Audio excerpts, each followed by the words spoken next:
세 번째는 사실은 이제 가장 중요한 절차가 남아 있어요. 여러분들이 이제 답변을 남기시는 부분입니다. 교재 내용도 잘 파악을 했고 분량도 조절을 잘 했고 준비도 잘했다면 제일 중요한 건 튜터를 만나기 전에 어떤 식으로 내가 튜터한테 하고자 하는 말을 전달할지인데요. 지금 여기 계신 분들도 마찬가지고 저도 수업을 처음 시작했을 때 튜터를 맞닥뜨리는 것 자체에 약간의 위화감이 있었어요. 아, 내가 영어를 잘해야 되는데 주제에 대해서 잘 말을 해야 되는데 그러다 보니까 제가 할 말들을 노트에 그냥 그대로 적어 놓았습니다. 질문이 있다면 그 답변을 한국말로 하는 것처럼 그대로 적어 놨어요. 그리고 수업 때 이제 들어가서 대화를 하는데 당연히 장점은 미리 한번 제가 정리를 해왔기 때문에 대화는 가능한 상황이었어요. 단점이 너무 큰 게 있었다면 노트에 이제 수업을 하게 되면 이제 왼쪽 상단에 질문들이 있고 답변들이 보이게 되어 있는데요. 제가 상세하게 적어놓은 답변이 있다 보니까 어쩔 수 없이 사람인지라 그 답변을 보고 의존을 하게 되더라고요. 보고 그냥 읽게 되는 시간들이 많이 있게 되었습니다. 그러다 보니까 단점이 두 가지가 있었는데 하나는 현실감이 굉장히 떨어지는 거였어요. 저도 업무에서 지금 영어로 쓰는 비중이 높지는 않지만 장기적으로 영어를 쓰게 된다면 제 눈앞에 스크립트가 있고 그걸 보고 읽게 되는 환경은 거의 없다고 생각이 되거든요. 두 번째는 튜터분들과 인터랙션이었는데 그들이 제가 답변을 그대로 읽다 보니까 교정을 해주실 때도 남겨진 답변을 보고 교정을 해주시더라고요. 그러다 보니까 아시다시피 글로 적혀져 있는 말과 실제로 하는 이런 그러니까 라이팅과 스피킹의 괴리가 있는데 그 괴리가 채워지지 않은 상태의 교정이 일어나는 거죠. 마지막 하나는 인터랙션 부분이었는데요.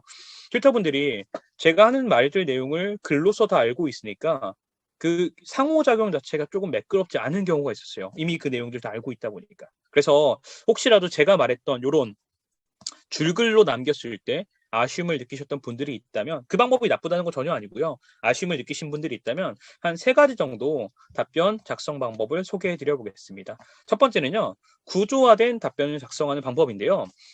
컨설턴트 분들이 많이 사용하는 방법이라고 하세요. 어떤 질문을 받았을 때 두 갈식으로 핵심 내용을 먼저 말씀드린 다음에 근거에 대한 내용들을 한 세 가지 정도 블리터해서 말씀을 드리고 그 전체적으로 얘기했던 내용들을 정리해서 전달드리는 방식입니다. 많이 들어보셨을 것 같아요. 뭐 한글도 마찬가지고 영문도 마찬가지고 구조를 잡아서 말하는 방법들, 직장 내에서도 이런 방법들이 많이 통용이 되고 있는데 밍글 수업에서도 한번 어떤 질문을 받았다는 매번 그런 상황이 있는 거기 때문에 여러분들이 필요하신 경우에 한번 차용을 해보시는 거예요. 설명을 좀 드리자 보면 첫 번째는 말씀드렸던 주관식 핵심 아이디어를 정리해 보시는 겁니다. 가령 예를 들어서 어떤 현상에 대해서 왜 이 주제를 골랐고 어떻게 생각하는지라는 질문이 있다면 바로 떠오르는 내용 중에 여러분의 의견이 있으실 거예요.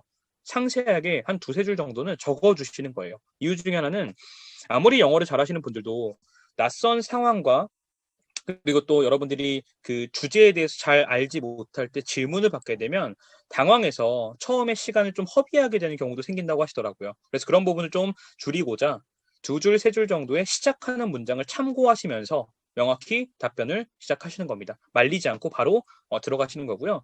두 번째는 말씀드렸던 중요한 부분인데 약간은 줄글로 내가 할 말들이 정리가 되어 있다 보니까 보고 읽게 되는 문제가 있었어요. 근데 그 부분을 좀 해소하고자 제가 제안 드린 건 블릿 포인트를 3개 정도로 이렇게 잡아주신 다음에요. 거기다가 이제 교재에 나와 있는 본문 영어 키워드들을 한 두세 가지씩으로, 세네 가지씩으로 배열을 해 놓으시는 거예요. 무슨 말이냐면, 아까 보고 읽었던, 스크립트를 블릿 포인트화해서 여러분들이 키워드 기반으로 답변을 작성할 수 있는 형태로 만들어 두는 거죠. 이 부분이 낯설 수도 있지만 생각을 돌이켜보시면, PT를 옛날에 뭐 대학생할 때 하셨던 것들, 발표자를 만들었던 것들, 큐시트 같은 것들, 같은 형식입니다. 그래서 이렇게 만들어주셨을 장점은 당연히 현실감이 있다는 거예요. 보고 읽는 게 아니라 그 자리에서 내가 필요한 부분들 문장을 만들어갈 수 있으니까. 두 번째는 튜터분들과 인터랙션에 있어서 그들이 들었던 문장 중에 어색한 거가 바로 들리다 보니까 그 자리에서 내용들을 수정해주고 여러분이 원하는 바로 흘러갈 수 있도록 만들 수 있다고 전달드리고요. 세 번째는 여러분들이 스크립트를 쓰게 되면 이미 알고 있는 내용들에 대해서만 정리를 하게 된다고 하세요. 내가 아는 표현들, 문장들. 근데 영어 키워드를 교재 본문에 있는 것들을 찾아서 쓰시다 보면은 안 쓰셨던 표현들, 낯선 문장들을 최대한 많이 연습할 수 있는 그런 장치가 된다고 하셔서 이렇게 답변을 구성하는 걸 권장드리고요. 마지막 하나는 위에 두 갈식으로 내용도 전달하셨고 근거 같은 것도 잘 백업을 해주셨다 보니까 마지막 정리하는 시간을 가져보실 때 가장 이 답변이 논리적으로 들린다고 하시더라고요. 위에 말씀하셨던 사항들을 만약에 튜터분들 또는 여러분들의 뭐 카운터 파트너들이 한 30초 안에 좀 요약을 해주셨으면 좋겠습니다. 어떻게 말씀할 수 있으실까요? 라고 했을 때 위의 내용들을 한 두세 줄 정도, 네 줄 정도까지 요약을 해서 한번 정리를 해보시는 겁니다. 그래서 이 정리된 내용까지 구조를 보시면 두 갈식으로 내용을 전달하시고요. 근거는 3개 정도 어떤 질문이라도 말씀을 해보시는 거고 키워드로 현실감을 가져가는 거고 마지막으로 그 내용을 요약을 해준다면 듣는 사람 입장에서 굉장히 좀 논리적으로 들린다는 평을 많이 받았던 것 같습니다. 여러분들 생각을 해보시면 원어민들이 느낄 때 어떤 질문에 답변을 드릴 때 빠르게 말씀하시고 유창하게 말씀하시는데 내용을 파악하지 못하는 답변과 조금 천천히 말씀하시지만 좀 정확하게 내용에 대해서 구조를 잡아서 말씀하시는 분이 있다면 원어민들은 당연히 후자에 있는 분께 더 많은 크레딧을 전달드리거든요. 영어를 더 깔끔하게 전달하신다. 목적에 맞게 전달하신다. 그래서 필요하신 분들에게는 이렇게 구조를 한번 잡아보시는 걸 권장을 드리고요. 예시를 보여드리자면 이렇게 답변을 구성하실 때 내용을 줄글로 쓰시는 게 아니라 제가 전달드린 이 형식처럼 한번 나눠보시는 거예요. 굳이 핵심 아이디어 그런 내용 쓰시는 게 아니라 첫 번째는 줄글로 남겨놓으시고 두 번째는 블릿 포인트 잡아서 키워드들을 어떤 걸 쓸지를 구성해 보신 다음에 마지막에 내용을 정리를 해보시는 겁니다. 다만 모든 답변을 이런 식으로 구조를 만든다 생각을 하시면 사실 부담스러울 수 있으실 거예요. 그래서 이 구조를 만드는 게 하나 질문이라던가 뭐 2개 질문 필요하신 경우에 차용을 해주시는 거고요. 나머지 다른 질문 방법을 좀 소개를 드리자면 답변 자체를 이렇게 구조하는 거에 부담을 느끼시는, 저도 사실은 되게 부담을 많이 느끼고 있어요. 구조를 바로 만드는 게. 그래서 그런 분들에게 추천드리는 건 국문이라도 여러분들이 생각하는 답변을 한번 만들어 보시는 거예요. 제일 중요한 게 만드는 게 부담스러워서 아무것도 안 적고 들어가시면 그 자리에서 프리 토킹이 되기 때문에 얻어가는 게 되게 적을 거예요. 그래도 수업 전에 답변에 대한 생각을 하고 들어가시는 게 가장 좋기 때문에 어려움을 느끼신다. 그런 분들에게는 국문으로 먼저 답변을 구성을 해보시는 겁니다. 두 번째는 저희 바로 영어로 바꾸는 것도 좋지만 그것도 어려움을 느끼신다면 번역기 한번 써보시는 거예요. 사실 번역기를 쓰더라도 그 옆에 있는 여러분 최근에 이제 그래머리라는 이제 어플리케이션을 이제 그래머 체크하는 기능이 있는데 저희가 전혀 무관하지만 무료로 나와 있는 API이기 때문에 한번 같이 활용을 하시면 낯선 단어라던가 또는 문법적인 것들은 기본적인 건 잡아준다고 하시더라고요. 그래서 그런 것들을 한번 만들어 놓으시고요. 읽어보시면서 어색한지 아닌지 내가 맞는 표현이 맞는 건지 생각을 하시고 그 답변 내에서 키워드를 한번 찾아보시는 거예요. 내가 요 구조 정도는 얘기할 수 있으니까 이 구조 내에서 모르는 표현을 이렇게 써놓고 이 내용 기반으로 한번 얘기를 해보자. 어떤 말이냐면 아까처럼 구조를 바로 잡으실 수 있는 분들은 바로 잡으시면 제일 좋은데 그게 어려운 분들도 계실 거예요. 저같이. 그런 분들은 국문으로라도 답변을 만들어 보시고 생각을 해보시는 거예요. 제일 중요한 건 그 주제에 대한 아이디어를 생각해봤냐 생각하지 않았냐가 관건이기 때문에 여러분들께 이렇게 강하게 권장을 드리고 있고요. 마지막으로는 좀 상급자분들인데요. 답변 자체를 쓸 필요도 없는 분들도 계세요. 내 머리에 내부에 정리가 잘 되어 있기 때문에. 그런 분들은 의도적으로 해당 교재의 낯선 표현과 단어들 중에 내가 이 수업에서만큼 한번 답변에 이 표현 써서 한번 얘기해 보겠다. 그 얘기해 본 표현으로 교정을 받겠다. 이런 의도를 좀 반영을 해주시는 겁니다. 그래서 선택한 질문에서 쓸 표현들을 한두 개 한번 적어 놓으시고요. 그 표현을 넣어서 답변을 의도적으로 만들어 보시는 거예요. 그리고 그 표현들 기반으로 튜터들에게 얘기하시고 교정받으시고 한 3가지를 크게 말씀드렸어요. 구조를 잡는 것과 답변을 미리 스크립트 형식으로 구성해서 빼는 것과 마지막 표현을 쓰시는 것들. 이 모든 것들은 다 말씀드리지만 여러분들에게 맞춰가시는 게 중요합니다. 저에게 맞는 답변 방식이 따로 있는 것만큼 여기 계신 모든 분들에게 개인화된 답변 방식이 있을 거기 때문에 참고만 해주시고 여러분들에 맞게 변형하셔서 잘 이용을 부탁드려 보겠습니다. 지금까지 전달되었던 내용이 기본적인 답변의 구조를 잡는 방법이었어요. 부담을 좀 줄이시고 예습을 하시고 답변을 잡는 방법들. 근데 저희가 제공하는 자료 중에서 교재에 있는 인사이트뿐만 아니라 영상과 기사 그리고 핵심 표현 등이 있는 이런 추가적인 자료도 있는데 시간 가능하신 분들께 이 자료를 추가적으로 이용해서 예습 때 학습률을 더하는 방법을 좀 제안 드려 볼게요. 필요하신 분들만 좀 간략하게 참고를 좀 부탁드리는데요. 보면 첫 번째는 영상과 기사 자료를 한번 활용해 보시는 거예요. 어떤 거냐면 인사이트마다 저희가 관련된 영상과 기사를 선별해서 제공을 해드리는데요. 그 내용들을 많이 보시면서 되게 좋은 표현과 문장들이 많이 있다. 그리고 핵심 표현들 같은 경우에 안 썼던 표현들이지만 이 표현들 한번 써보면 좋겠다는 것들이 많이 있다고 하세요.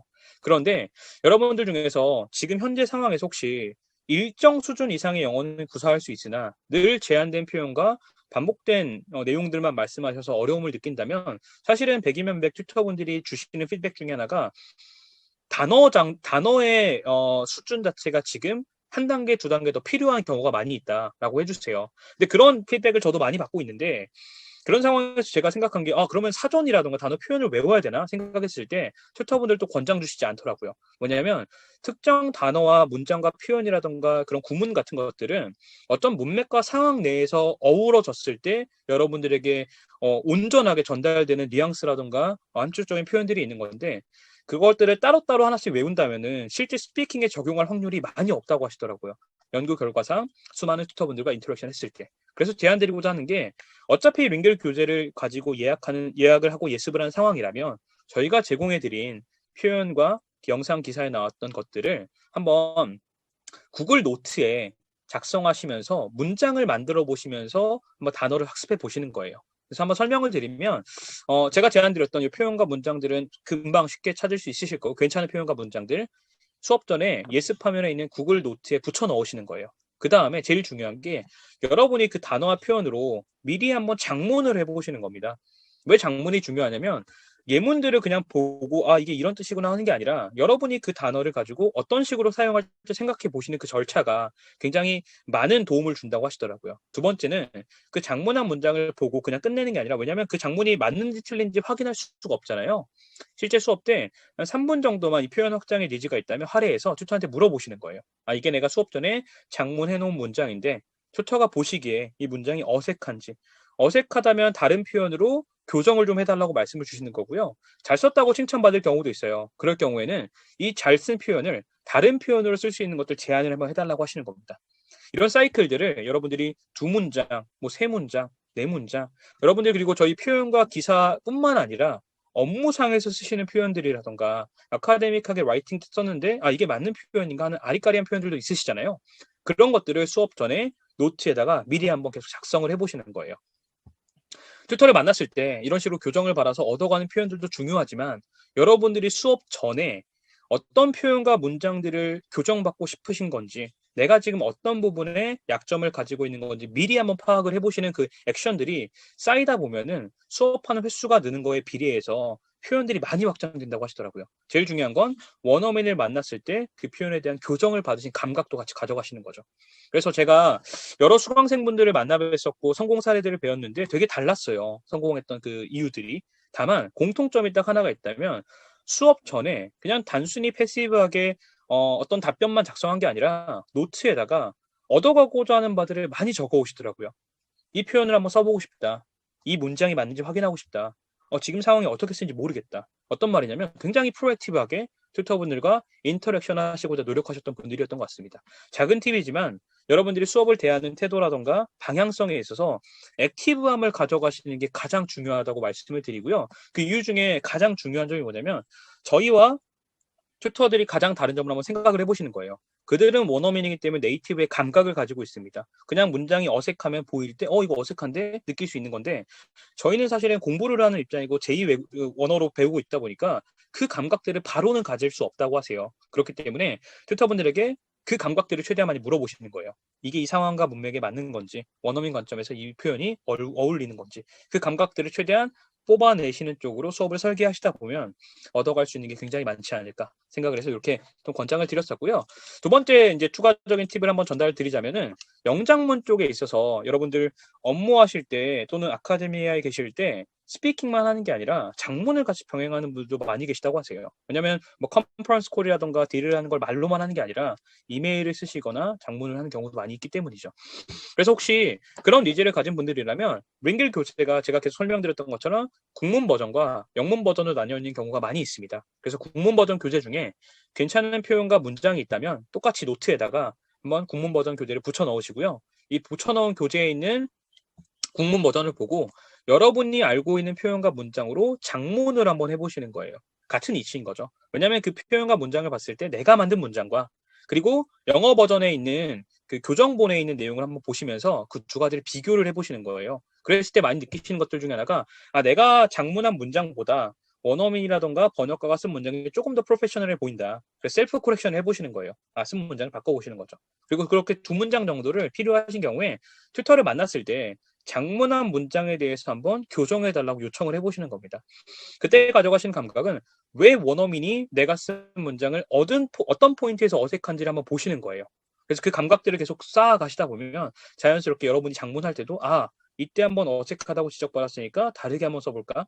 셀프 커렉션 했을 때 원어민 문장이 또는 번역가 문장이 더 좋으니까 이렇게 바꿔가야 될까?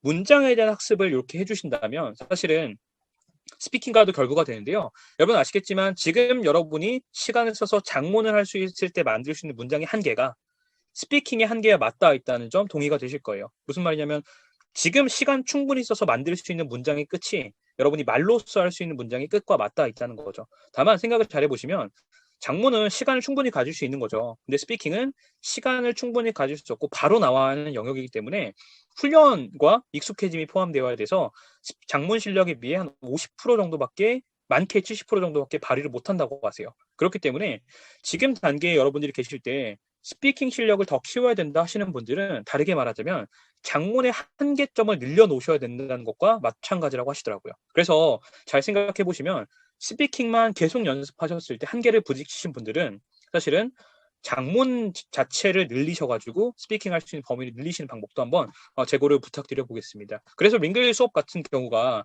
듣고 읽고 인풋도 많이 하지만 늘 장문을 해서 여러분들 생각을 정리하도록 만들고 있습니다. 생각을 정리한 것들을 말할 수 있게 연습하는 방법들도 같이 병행이 되지만 장문을 꼭 한번 같이 생각해 주시면 좋을 것 같습니다. 좀 길게 설명을 드렸는데요. 남은 시간 동안에는 이 예습단에 말씀드린 것들을 최대한 잘 수업 때 녹여내서 활용하는 방법으로 설명을 드려보겠습니다.